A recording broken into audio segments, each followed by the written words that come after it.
It is clear that our children are inheriting a world very different from the one we older generations came of age in. And while it's easy to dwell on the serious problems we've bequeathed them, our children fortunately have the benefit of growing up in a richer, more diverse global culture than we could ever have imagined. That gift, however, comes with an inherited set of challenges of its own. To help us discuss and understand some of the challenges particular to the issue of race in America today is Lawrence Blum. Dr. Blum is the Distinguished Professor of Liberal Arts and Education and Professor of Philosophy at the University of Massachusetts, Boston. He's also the author of 4 books, including most recently, High Schools, Race, and America's Future: What Students Can Teach Us About Morality, Diversity, and Community. Let's set the scene for people. All 3 of your children went to Cambridge Ringe and Latin High School. You made an offhanded comment about a decade ago to a teacher there that, oh, wouldn't it be nice to have a class on race and racism here?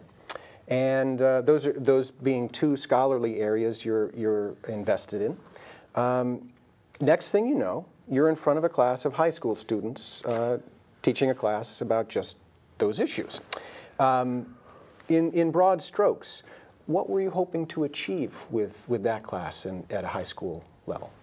So when I finally recognized that I actually had to teach a class rather than simply lead an after-school discussion group about it, I did have some definite goals. I wanted it to be a very academically rigorous and challenging course, primarily for Black and Latino students.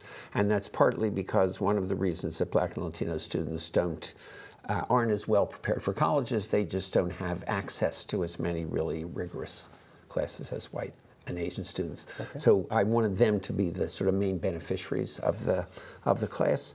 I also wanted the class to be for students who were aspiring to go to college, but didn't come from families where it was absolutely taken for granted that they would go to college. So they were often the first in their families to go to college. I couldn't completely control who was in the class, but so that's what I was aiming for, that second group. Also, a third point is that for the Black and Latino students, some of them had taken courses, for example, in the AP, Advanced Placement Program. But they were always a small minority of students in those classes, or a minority. And I wanted them to have the experience of being together the majority in the class, because I was interested in how being the majority group would affect their learning in contrast to having been the minority group many of them hadn't taken any AP classes, but for the ones who did, I wanted them to have a different kind of experience there. But I didn't want it to only be Black and Latino students, because I was really interested in a class that had students from a lot of different groups, and I was interested in their ability, sort of both testing but also helping to have them learn to engage with one another in productive, respectful ways in which they were really learning from one another across those boundaries. And talking about racial issues across those boundaries is not something that those high school students weren't doing it very much, and adults actually don't do it very much either. Right. So that was a very important goal for my course. Okay. And then, just let me say the subject matter of the goal was race and racism, and I saw it as a kind of like a basic racial literacy. These were things that anybody, especially in the United States, ought to know about. It wasn't telling them what to think about a hot button issue like affirmative action or even police behavior and profiling and stuff like that. But it was a kind of history-centered course that would be something that everybody should know about. So I saw it as a kind of literacy course in that sense. But even going back a little bit to sort of the demographics of the class itself, Cambridge Ringe and Latin in a very ethnically, racially diverse community of Cambridge. The class itself, you had asked the administration to try and help you make the class demographics essentially mirror those of the larger Ringe and Latin school. And I think you've sort of drawn out why that is. Yeah, to give kids a sense of where sort of, well, actually, let me ask that again, but also, how might you adapt, would you adapt sort of your approach if you were teaching the class in a community that was racially more homogeneous, say, for instance, in Arlington. Would you adapt how you sort of went about that class? Yeah, definitely. I don't know the exact demographics in Arlington, but I think a class like this should have a sort of critical mass of students of color, and so you would just make that happen. So if you don't do it by mirroring. I just had the good fortune that that particular high school, if you mirror the demographic, you get a demographic you wanted in your class. But you could go straight for the demographic you wanted in your class. Okay. So I think it would be good to have as much of a mix as you possibly could create given the demographics of your students. At the same time, I just want to clarify that I think this material would work for virtually any demographic, even an all-white class. For them to learn this kind of history of race and where the idea of race came from and how it was interwoven with U.S. history and Caribbean history and Latin American history as we studied, anyone could benefit from that. So I think of the material of the course as being suitable for any demographic. There's some demographics that I think would make the interaction in class a little bit more fruitful, but I think, you know, I want to clarify, and I'm glad you asked me, that I do think of it as something that anybody could learn from. Absolutely. You began the course by looking at the science of race. How did that point of departure affect the way your students subsequently discussed the topic and sort of the broader course? Yeah. So, I mean, the idea of race has a very complex relationship with the history of science, and I wanted them to recognize that contemporary scientists of different scientific, you know, specialties and perspectives have essentially rejected the notion of race on the basis of which American slavery and segregation and eugenics had been built. So I wanted them to see from the outset that race was a faulty idea, that it was an unsound idea. And what I was hoping was that seeing that it was unsound would help to motivate the historical study that was the bulk of the rest of the course. So they'd say, well, if it's such a terrible idea, why do we have it? Where did it come from? So race as social fabrication as opposed to biological reality. Right. So it doesn't have a biological reality, but it pretends that it does have one. And so we have to see, well, where did this false idea come from? How did it arise historically? What role did it play? And so that's what the bulk of the course was. And I didn't always start with the science, but I sort of worked myself up to thinking that that was the best way to go.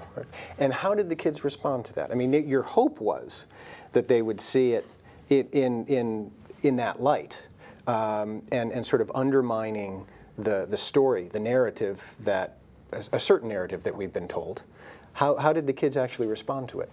Well, they were sort of fascinated with the idea that race was this historically particular idea that wasn't always there. So we looked back at the Greeks, and of course the Greeks had slavery, but they didn't have a concept of race that justified slavery. They didn't have a concept of race at all.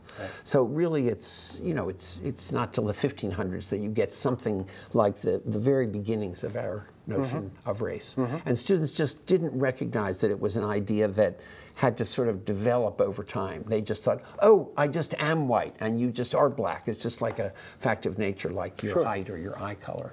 But it isn't. And, you know, like you say, it's a socially constructed idea, or what I call a historically constructed idea in the course. Your interest in the course, although you said certainly it was to make an academically rigorous course, that was not the sole reason, nor was it just to teach the history of race, but also to encourage young people to take responsibility for racism and consider how they might intervene if and when circumstances arose in their lives where they could take action. Not typical course objectives. Tell us more about that. Well, I mean, there are a lot of people who teach courses that have sort of a civic dimension in which you're encouraging students to take some responsibility for making their communities better or making their their society better. So in that sense, that was the sort of the spirit of this aspect of my class. Okay. And it was not a large aspect of the class. You know, I don't want to overdo it. If I taught it again, there would be ways of sort of beefing up the civic dimension. But I did have this assignment where I asked them to write up a racial incident that they had been a party to.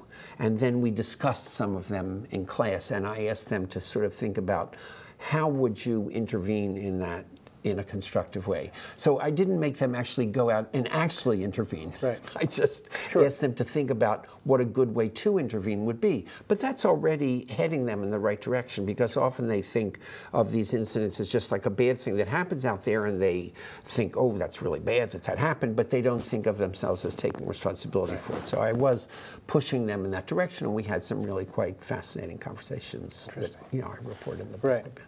So becoming actors, potential players, as opposed to simply witnesses of an exchange like that. So you don't have a sense as to, students didn't come back and say, oh, geez, Dr. Blum, let me tell you about this. I mean, you didn't have that sense of what was discussed in class taking on a life of its own out in the community for these kids. Well, some of the students did report in. I had one assignment that was a kind of open journal where they could just talk about anything. It didn't have to be course material, but it had to be race related. So some of them did sometimes talk about incidents or sort of issues in their lives that were related to the kinds of things we were talking about in class. There was this one black kid, sort of a large, very dark-skinned black boy, who had gone for a job with a white friend, and the white friend, he had been told there wasn't a job, and then the white friend went, and then the white friend got the exact same job. And what's so fascinating is that this black kid wasn't sure he had been discriminated against. And so what he was writing in his journal was, Mr. Blum, do you think that I was discriminated against? And so, you know, that was a kind of challenge for me to sort of figure out how to respond to that, because, you know, it sounds very much like he was discriminated against, but I don't know every single fact on the ground, and, you know, the time frame might have been who knows exactly what. But I also thought it was important for me to validate this kid's sense that he was right to be concerned that he had been you know, discriminated against and treated unjustly. So they did bring those issues of injustice sometimes into, you know, that space between me and them, and then sometimes into the class itself. Now, as I recall, we go maybe back to the beginning of your time in class. You were greeted, at least as it's written in the book, by a student, I believe a student of color, who said, geez, I thought you'd be black. Now, this may be indicative of just expectations that we have, all of us have, of whatever. Any expansion on that? You had also said that, geez, if it had been a decade earlier, you would have sort of melted right there. Yeah. You didn't. You stuck with it. Yeah. What did you say? Well, I mean, it's partly that these high school students were just more out there with whatever was on their mind. They were just out there. I had to get used to that. It was fabulous because it meant that they were also, in a way, more honest about what they thought and felt about racial issues than college students who are more censored are. So I do think that, in a way, what she said was, it wasn't putting me down for not being black, but it was just reporting an expectation. But of course, the way it comes across is a little bit like, I'm not sure you have the authority to be teaching this class. So I did take the opportunity to say that the material of the class is something that everyone should be interested in and everyone can be interested in. And I a little bit tried to explain about kind of scholarly specializations and how people get interested in certain subjects, and how, even though I was a white person, I was really interested in racial issues, and I read a lot and studied a lot about it, and that was why I was in a position to teach this class. So I sort of took it as a little bit of a teachable moment for them, to sort of help them think that race wasn't something that belonged to certain groups. It was something that should be of general interest to all humans and all U.S. citizens, and you know. Sure, very good. You contend that administrators and teachers need not be concerned if students from minority groups sit together at lunch tables or at school events. Why should this sort of self-segregation not be of concern to people? Yeah. So I didn't. It's a complicated business, this self-segregation. What I was really saying was, I think that there are some positive functions that are served by kids being able to hang out with people they feel comfortable with. And because we live in such segregated neighborhoods, even though everyone was a Cantabrigian, so to speak, right, they were more comfortable with kids of their own race. Mm-hmm. But what wouldn't be good is if they always sat mm-hmm. only with that group. Okay. So I think, if you just go into the cafeteria once and you see it, it's not right to sort of freak out and think, oh my God, here's this mixed school, but the kids are sitting. Right. But if you follow one kid over the course of a semester, if they're only hanging out with kids of their race, they're not getting something important that they can be getting from a mixed school like that. Right. And so you want to try to encourage ways for kids to break out of that circle, and the main way to do it is through classes. And the trouble is that most mixed schools of a similar demographic, are academically segregated. And several of the students kind of study this as a kind of final project. If they're academically segregated, that means that the kids that they're hanging out with in class are of the same race. Mm-hmm. And so it's understandable then that in the social level, they're going to hang out with kids in the right. same race. So mixing the classes, I think, is the best way to actually crack the kind of social separation. Right. So to mess with the kids sitting at the lunch tables would be essentially misperceiving what the problem is. The social level isn't the issue. It's the levels above that continue to exist. Yeah. I mean, you do want you want the social level. You want there to be mixing at mm-hmm. the social level. And mm-hmm. I remember this one black kid said, when I come into the cafeteria, I don't say to myself, where are the black kids? I'm going to go sit with them. Mm-hmm. So, I mean, they don't think about it that right. way. They just right. go with their friends. But my class made many of them feel more self-conscious, or self-aware, I guess you'd say, uh-huh. about the fact that there was that separation. They hadn't always thought of it that way. Sure. So, that's one step towards solving the problem, is naming the problem. Exactly that. Does the experience that you had over the 4 years that you were teaching at Ringen Latin suggest to you that young people are generally more or less able than we adults to alter their ideas and engage in open dialogue about race? Well, I think both groups are actually pretty terrible at okay. having these conversations. So okay. It's a comparison within a very non-ideal situation. So I think there are certain respects in which young people growing up today, where there's just, in terms of the population, there's just much more diversity than there was 50 years ago when mm-hmm. I was growing up. And I think that these young people are more comfortable with people of different races on a purely social level. Mm-hmm. But at the same time, I actually think that it has harmed their ability to recognize injustice and inequality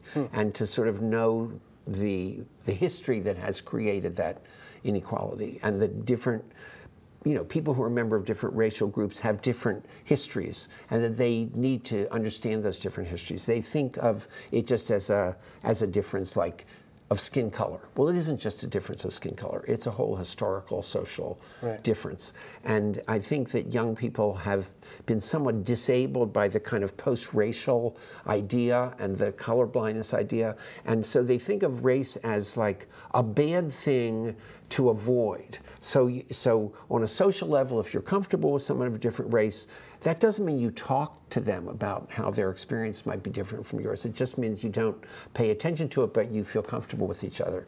Well, that's not really a good way to go. So I think of high school as an important place for the teachers can really help students to recognize that there's this deeper level that they need to understand those differences and those histories and cultures and heritage. Right. So essentially, tolerance is only, and perhaps even active engagement, is only part of the answer. Another part of the answer, at least, is getting a sense of the history, is understanding the sort of the backdrop. That I think of tolerance. Sure, tolerance is a lot better than intolerance, but it really doesn't take you very far. Right. It's just a very thin film over a much deeper issue. Okay. Certainly, many of us 6 years ago, as maybe 7 years ago now, as then Senator Barack Obama was campaigning for the White House, were pleased to see that he was addressing the issue of race in America.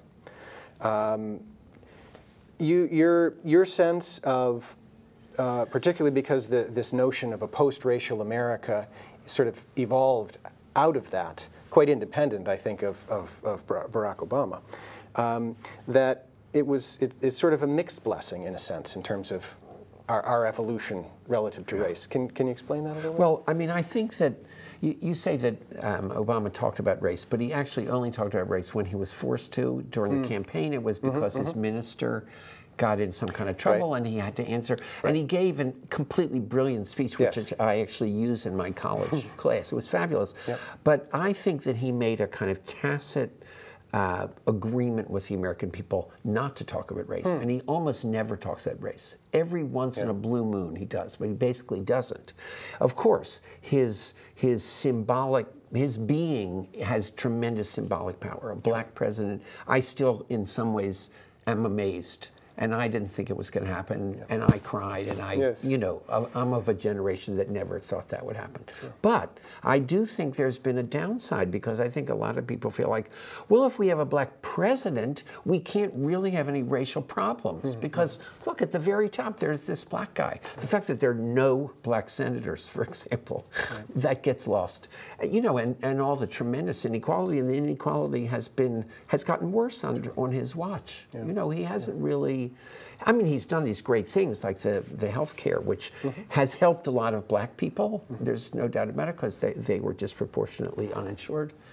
But I sort of think, unfortunately, the Obama period has fed into young people's not thinking of race as an important thing for them to really learn about and to be really curious about and to feel that they have some civic obligation to learn something about. Let's jump back to the class, and just sort of as a wrap, what was the greatest or the most memorable sort of takeaway that you had from your 4 years of teaching this class to the kids at Cambridge Rindge and Latin? What do you remember most? What did they teach you? I mean, it's hard to pinpoint one thing, but I was just extremely moved by the ability of these kids of different racial groups to rise to both the intellectual challenge of this very difficult, conceptually difficult material, and to rise to the possibility of having conversations about that material, which is, you know, very charged terrain. You know, we talked about slavery a good part of the class, with kids of other races. And to have civil, engaged conversations where you could tell that they were interested in what the other one had to say. They weren't just defensive about or thinking that somebody was going to say something that put them down. They were really interested. They got to be really interested in each other's views. And I think it shows something that adults could learn a lot from, that these 17-year-olds, they were mostly seniors, first semester seniors, so they were mostly 17, that the fact that they could have those conversations and that kind of engagement with racial material, I think, is extremely hopeful. And, you know, I know that other people are teaching courses like this around, but I hope there are more and more of them. And that's something, it was very exciting. It really was. I mean, at the end of every class, on the one hand, I was completely exhausted from the challenge of it, but it was just tremendously exciting to see the students being able to rise to that challenge. Absolutely. Well, thank you for committing that experience to the book, and thank you for coming in and talking with me today. Very happy to do it. Education, be it the sort found in our schools, our homes, or our wider communities, is meant to be a beacon, to illuminate misunderstanding and engage us with the world in which we live. It is in the spirit of that mission that we offer the example of Dr. Blum's class on race and racism, that it and other similar efforts might turn the differences between us from stigma into gift, from obstacle into bridge. On behalf of Lawrence Blum, I'm Peter Bermudez for Arlington Public News.